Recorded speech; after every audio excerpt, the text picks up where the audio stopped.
راځو بسم الله الرحمن الرحیم. تېره ورځ موږ تاسو ایډیټ منیو ویلی و، نن به راسو ویو منیو ته. ګورئ ویو منیو ډېر اسانه او ساده ده. د نامه څخه یې معلومیږي چې ویو معنا ښکاره کول. ویو معنا څه به کول؟ ښکاره کول. صرف د ښکاره کول سره کار دی. اول د واره تاسو د خپل ویو په کم د خپل عکس په کم ویو کې تاسو غواړئ. مختلف ویوګان د دپاره موږ لرو.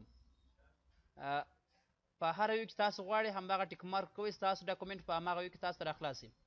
په ویو کې دا ټول د ویوګانو شکل دی. اول د واره وار فریم، سمپل وار فریم او ساده وار فریم لرو. وار فریم یوازې موږ ته لاینونه ښکاره کېږي، افلاینونه ښکاره کېږي، بل فل کلر او ګریډنټ او دا شی موږ ته نه ښکاره کېږي. هغه زموږ ډاکومنټ په کوم شکل موږ ښکاره کېږي؟ د لاینو په شکل سره ښکاره کېږي. په شکل سره د لاینو په شکل سره. او بل بیا ډرافټ دی. ډرافټ بیا په ډېره یو کمزوره کوالټي کې ښکاره کېږي. تاسو ته متوجه سئ دا کوالټي ډېره کمزوره ده، لیکنه سم معلومیږي لا نه. او بل نورمال عادي شکل سره. په عادي نورمال حالت کې ګور دغه لیکنه ښکاره کېږي په عادي شکل سره، خو ګور داسې تیره تیره معلومیږي د لیکنه. دا بیا نورمال حالت دی. او د هغه څخه وروسته پسې انهانس لرو. انهانس بیا سافټ شکل سره، په نرم شکل سره، یا سره کم چې دا پرنټیږي یا کله کم دا آوټپوټ رامنځته کړي، په هماغه شکل کې موږ څه وکړم؟ ښکاره یې کړم. او بل پکسلز کې بیا ښکاره کړو. دا زموږ یو ډېر دغه ښکاره کوي، ډېر پر مثال صاف ښکاره کوي او د عادي شکل ښکاره کوي. خو که چېرې نږدې کړو بیا هر پکسل سره کم کوي، جلا جلا ښکاره کوي. کوم ویو انتخاب کړی وم، کوم پکسل ویو انتخاب کړی وم. سر مخلاص ګور دا هغه پکسل جلا جلا ښکاره کوي، ځکه چې ما کوم ویو انتخاب کړی ده، پکسل ویو مې انتخاب کړی ده. نو تاسو خپل ډاکومنټ په کوم ویو کې غواړئ دغه د لیوټ انتخابوئ. د هغه څخه وروسته پسې سیمولیټ ور پرنټس پرېږدو. راځو ریسټرایز کمپلیکس افیکټس. سیمولیټ ور پرنټس اکثر وخت دا موږ چې پرنټ ورباندې کوو، دا ځینې کارټونونه پیکیجونه چې پرنټ کېږي په هماغه صورت کې موږ استعمالوو چې دې سره موږ سره کار نه لرو، هغه څخه تېرېږو. راځو ریسټرایز کمپلیکس افیکټس. ریسټرایز تاسو په دغه کې ویلی وو، په فوټوشاپ کې ویلی وو، کله چې په یو ټیب لیر درلود یا 3D لیر درلود یا پر مثال ویډیو لیر درلود، کوم هغه په ساده لیر باندې تبدیلوي، تاسو د ریسټرایز څخه استفاده کوئ. اوس ریسټرایز کمپلیکس افیکټس که چېرې تاسو ځینې کمپلیکس افیکټونه په دلته پکښې استعمال کړئ، یا دلته پر مثال ډراپ شډو دی، یا کنټاور دی، بلنډ دی، انولپ دی، ایکسټروډ دی، یا په افیکټس کې تاسو پر عکس باندې یو خاص افیکټ استعمال کړئ، یا د مثال په ډول دلته یو ابجکټ باندې استعمال کړئ، بیول لینز. نو دلته ریسټرایز هغه ریسټرایز کړه کمپلیکس افیکټس. د دې لپاره موږ سټارټو ریسټرایز کوو چې زموږ د دغه ډاکومنټ هغه سایز دی هغه کم سي. کله چې موږ دا ډېر کار وکړو دا ډاکومنټ سایز اکثر وخت ډېر غټ راځي. نو که غواړو چې هغه کم سي نو موږ ریسټرایز کمپلیکس افیکټس باندې وهو، هغه راځي. او په پروف کلرز کې دغه کم رنګونه چې موږ دلته کار کړي وي هغه دلې موږ ته په دغه کې ښکاره کوي. په دلته موږ کلر پلیټ لرو، همدغه کم رنګونه تاسو کار کړي هغه ټول رنګونه تاسو دلې ښکاره کوي. ډارک براون مو کار کړی دی، بیبي بلو مو کار کړی دی، الکټریکل بلو، دغه رنګونه موږ څه پکې دلې ښکاره کوي. یا هغه کم رنګونه که موږ دلې ولرو هغه زموږ ډاکومنټ د هغه سره څه پکې عیاري یې، یعنې زموږ هغه رنګونه څه پکې سره منظم وي. فل سکرین کې درته ښکاره کړم زموږ همدغه رسامي هغه زموږ کوم شی چې موږ جوړ کړی هغه به سره کوم ښکاره کړي، فل سکرین کې به درته ښکاره کړي. د هغه څخه وروسته پسې وایي پریویو سلیکټډ اونلی. که چېرې موږ یو ابجکټ انتخاب کړی وو یوازې هغه انتخاب سوی ابجکټ درته ښکاره کړم. د مثال په ډول زه راځم دغه اواډ پبلیک سپیکینګ همدغه مې انتخاب کړی دی. راځم ورته وایم چې پریویو سلیکټډ اونلی، یوازې موږ ته کوم ابجکټ ښکاره کړي هغه چې موږ انتخاب کړي وو، هغه نور به نه کړي انتخاب. د هغه څخه وروسته پسې پیج سورټر ویو. پیج سورټر ویو که چېرې موږ زیات صفحې ولرو، لاس، شل، دېرش، څلوېښت، پنځوس، شپېته، اویا، اتیا، نوي، دا زیات صفحې ولرو، پیج سورټر ویو کې که تاسو غواړئ د صفحې سره منظمې کړئ نو هغه دپاره پیج سورټر ویو ته راځئ. اوس ګوره موږ 2 صفحې لرو، ضرورت هم دغه صفحه رامخته کړه، دا بله صفحه شاته کړه. دا رقم که زیات صفحې ولرئ ټول تاسو کولی صفحو سره منظمې کړئ. بیا پر صفحه باندې ډبل کلیک کوئ، هغه صفحه تاسو څه به کوئ؟ راخلاصوئ. د هغه څخه وروسته پسې ویو منیجر لرو. ویو منیجر تاسو په اکسل کې په ویو منیو کې کسټم ویو درلودی. څه شی درلودی؟ کسټم ویو. په هغه کې تاسو هغه ویو په خپل ځان سره ثبتولی سول او بیا هم هغه کولی صفحو کې لاوړی کړئ. دلته ویو منیجر کې تاسو کولی شئ ویو د ځان سره ثبت کړئ او بیا صفحو کې هغه هر وخت راخلاص کړئ. د مثال په ډول زه راځم د خپل ابجکټ په دې شکل سره راخلاصوم، بیا پر اډ باندې کلیک کوم، ګور دغه ویو ما څه وکړل ځان سره مې ثبت کړل. راځم ډاکومنټ به ډېر لرې کوم او دلته دا ویو هم څه وکړم ځان سره ثبتوم. او اوس که پر دې ویو باندې کلیک وکړو هغه ویو ته راځئ، که پر دې ویو باندې کلیک وکړو دې ویو ته راځئ. هر څو ویوګان تاسو کله ځلې څه کوئ ثبت یې کوئ، په اسانۍ سره بیا هغه ویوګان ته ولاړ شئ. کوم چیرې چې راخلاص کړی وو ویو منیجر مو راخلاص کړی وو. د هغه څخه وروسته په ویو کې وایي پیج بارډر ښکاره شي. که ګور د صفحې بارډر ښکاره دی که نه ښکاره؟ په ټیک مارک نشته کو صفحې بارډر ښکاره کېږي؟ نه ښکاره کېږي. صفحه ماته نه معلومېږي څونه اندازه ده. دلته ورته معلومه شي چې 10 سانتي متره پراخوال دی او 60 سانتي متره جګوال دی، خو راته معلومېږي نه چې کومه باونډري ده هغه صفحې هغه دقیقه اندازه دلته ماته په شکل کې نه معلومېږي. دغه څخه وروسته پسې بلیډ که چی ټیک مارک ورکړو د صفحې پر شاوخوا باندې خوا جعلي ښکاره کوي. لکه موږ چې یو ټکس باکس ولرو چې ولرو یو ټکس باکس، نو بلیډ پر صفحه باندې ښکاره کوي که نه ټیک مارک مور کړی دی ښکاره کېږي. کومه چې ښکاره کېږي وایي اوس دا ښکاره کېږي. دغه شاوخوا دغه ساحه د بورډ صفحه باندې ښکاره کېږي، دې ته بلیډ وایي. نو دغه بلیډ پر صفحه باندې په شاوخوا بورډر باندې ښکاره کوي که نه ښکاره کوي. او بل پرنټ ایبل ایریا هغه صفحه چې پرنټېږي. اوس دغه صفحه چې موږ کار پکښې کړی دی دا خو چې موږ چاپ کوو مکمله دغه صفحه خو څنګه ما لیکل دا کوم شکل نه چاپېږي. نو راته وایي پرنټیبل ایریا هغه ساحه راته ښکاره کړه چې څه به کېږي پرنټېږي. نو پرنټیبل ایریا نو ستاسو په ډاکومنټ کومه ساحه پرنټېږي نیکړه ښکاره یو ګریډ ورکوي. د پرنټیبل ایریا ته یو ګریډ ورکوي. رابوسو بیا ټیک مارک ورکوو پیج پرنټیبل ایریا بلیډ. دا پرنټیبل ایریا ولې یا پر نږدې کېدو لیک نه دی خیر یو ابجیکټ به داسې جوړ کړو. دغه دی ګورئ پرنټیبل ایریا مو دغه دی وینئ. موږ هلته پیج په پیج سټاپ کې صفحه ډېره غټ ورته ویلې ده. نو دغه زموږ کومه ساحه ده پرنټیبل ایریا ده. کومه ساحه چې پرنټېږي هغه کومه یوه ده همدغه ده دغه غټه ساحه.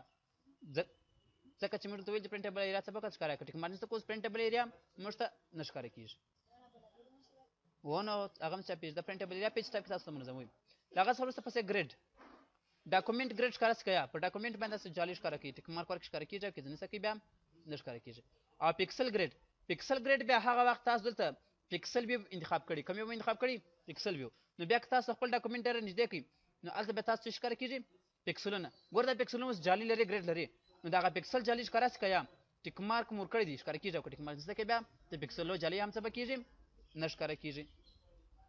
او بیسلاین ګریډ بیا دلته دا کله چې موږ متن لیکو یا پر مثال لیکنه لیکو د هغه د منظمولو لپاره دغه صفحه داسې پر لیکو باندې ویشل سي بیسلاین ګریډونه موږ ښکاره سي که نه ښکاره ټیک مارک ورکړي ښکاره کېږي او که نه کوي ور بیا نه ښکاره کېږي. د هغه څخه راوروسته په ګریډ کې خو بل شی نشته. پسې راځو رولر ته. رولر نو کار چې سر دی د خطکش سر دی. د رولر کار چې سر دی خطکش. اوس دلته وایي رولر کې چې خطکش ښکاره کوي که یا اوس ښکاره دی ټیک مارک نشته کوي رولر څه پوه شو نه ښکاره کېږي او ټیک مارک بېرته ورکړي ښکاره کېږي. او د هغه څخه وروسته ګایډلاین موږ ویلو که په رولر باندې موږ کلیک ونیسو راکش یې کړو دلته موږ کولی شو ګایډونه کښېږدو چې کښېږدو ګایډونه د دې لپاره چې موږ یو لارښود ځینې واخلو یو تفهیم ځینې واخلو یو منظم اندازه ځینې واخلو د هغه لپاره موږ د ګایډ څخه استفاده کوو. په پرنټ کې نه راځي نه په ایکسپورټ کې راځي. ګایډلاین ښکاره کوي که نه ښکاره کوي ټیک مارک کړئ ښکاره دی او که ټیک مارک نشته کوي بیا نه ښکاره کوي. که غواړئ چې بېرته ښکاره کوئ نو بېرته ګایډلاین څه ورکوئ ټیک مارک کوئ. د هغه څخه وروسته پسې الاینمنټ ګایډ لرو. الاینمنټ ګایډ څه وایي کله چې تاسو ابجکټونه ترسیموئ بیا ابجکټونه منظموئ دلته ولې نه ښکاره کېږي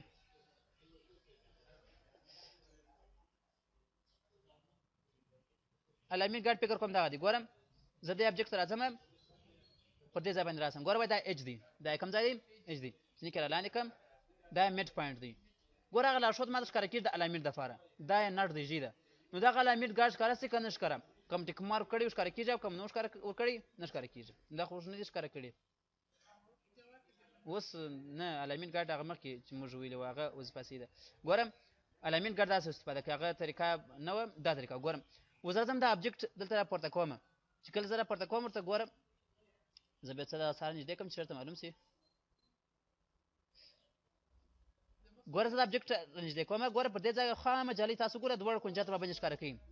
په دې خاطر ته وایي دلته دغه څه رقم دی دا هغه ژي سوله مابین سو. نو دغه الاینمنټ ګایډ ښکاره سي که نه ښکاره ټیک مارک ورکړي ښکاره کېږي او که ټیک مارک زده کوي بیا نه ښکاره کېږي. اوس ګوره زه نسته کوم اوس که راسم اوس هغه جعلي ښکاره کوي نه ښکاره کوي. دا رقم نو هر ځای په مابین کې پرسنټیج کې شیپونو سره منظم سي یو سره یو رقم سي نو موږ ته وایي چې الاینمنټ ګایډ ښکاره سي که نه ټیک مارک ورکړي ښکاره کېږي او که ټیک مارک زده کوي بیا نه ښکاره کېږي. د هغه څخه وروسته پسې موږ ډاینامیک ګایډز لرو. ډاینامیک ګایډز بیا هغه وخت موږ استعمالوو کله چې موږ ابجکټ ټرانسفروو بیا دوی موږ ته ګایډونه ښکاره کوي. څنګه ګایډونه ته ښکاره کوي زه به راسم دغه ابجکټ به انتخاب کړم. ګورم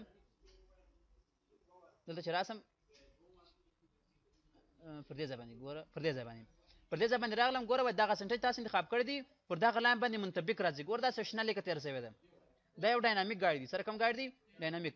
یا د مثال په ډول راځم د په دغه شی باندې بیا کښېږدم یو ځای پرې کونج باندې ګورم وای دا پر دې ځای باندې مستقیم دغه ځای تاسو انتخاب کړی دی پر دغه ابجیکټ پر سنټر سره مستقیم ډول سره ځي نو دغه ډاینامیک ګایډ تاسو ښکاره کوي که یا ګور داسې پرلل مستقیم لاینونه څه وکړل جوړ کړل یا په مثال پر دې سنټر باندې کښېږدم وای دا د ابجیکټ سره کم سو هغه سنټر سو نو دلته دغه ډاینامیکس ګایډ تاسو ښکاره کوي کله تاسو ابجیکټ پر حرکت ټیک مارک ورکړئ زه ښکاره کېږي او که ټیک مارک زده کوي بیا هم نه ښکاره کېږي اوس که هر څه زه انتقالوم موږ ته هېڅ ډاینامیک ګایډ نه ښکاره کېږي د هغه څخه وروسته پسې سنپ ټو سنپ مشلولو ته ویل کېږي چې ته ویل کېږي مشلولو ته ویل کېږي ان یور باندې چې اوس وینځو نږدې باندې ټچ سي سره کم سي ټچ سي اوس دلته دغه ستاسو ابجیکټ پر څه باندې سنپ سي هماغه ټیک مارک ورکوئ راځم ویو ته سنپ ټو پکسل پکسل باندې سنپ سي ډاکومنټ ګریډ باندې سنپ سي دغه څخه وروسته پسې وای بیسلاین ګریډ باندې سنپ سي په ګایډلاینو باندې سنپ سي په ابجیکټو باندې سنپ سي او پیج پر صفحه باندې سنپ سي اوس ما د دې څخه چې شورت انتخاب کړی دی ګایډلاین مې انتخاب کړی دی ګوره ګایډلاین دا رقم زه د ابجیکټ انتقالوم پر ابجیکټو او ګایډلاین باندې ګوره د ابجیکټ دلته راوړم څنګه د ګایډلاین ته نږدې باندې ټچ سي سره کم سي ور باندې ټچ سي یا پر مثال د ابجیکټو تاسو متوجه سي د ابجیکټ سره راوړم ګوره اتوماتیک سره کم سي ور باندې ټچ سي ځکه د لې ما ورته ویلې په سنپ ټو کې چې د ومشلې چې سره د پکسلو سره د ابجیکټو سره درته چې د ابجیکټو سره نه مشلې اوس تاسو ګورئ د ابجیکټو سره مشلې دا نه چې سره مشلې ټچ کیږي موږ له سنپ ټو ټیک مارک نشته کوي که یا پکسل بم نشته کو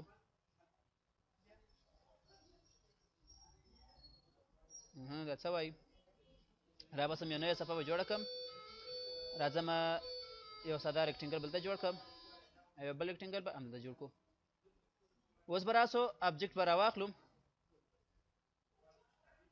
سنپ ومشلی دی ورباندې ټچ د ابجیکټ سره نو دا ولې ټچ کېږي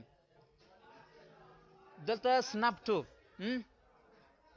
داسې وایي په کله تاسو ابجیکټ ټرانسفروئ دی چې سره سنپ سي پکسلو سره سنپ سي د ډاکومنټ ګریډ سره سنپ سي بیسلاین سره ګریډ سره سنپ سي د ګایډلاین سره سنپ سي د ابجیکټو سنپ سي که یا او پیج سپیس سره سنپ سي که یا ټیک مارکونه که دې څه کوی کار نه کوي که ټیک مارکونه ورکو بیا دې کار کوي اوس نه پوهېږم چې دی ولې ګوره اوس دا سپیس سره دې سنپ کېږي سپیس سره دې سنپ نه لري خو که زه راسم د لیویو ته په سنپ ټو کې ورته وایم چې شي پیج اوس کې راسو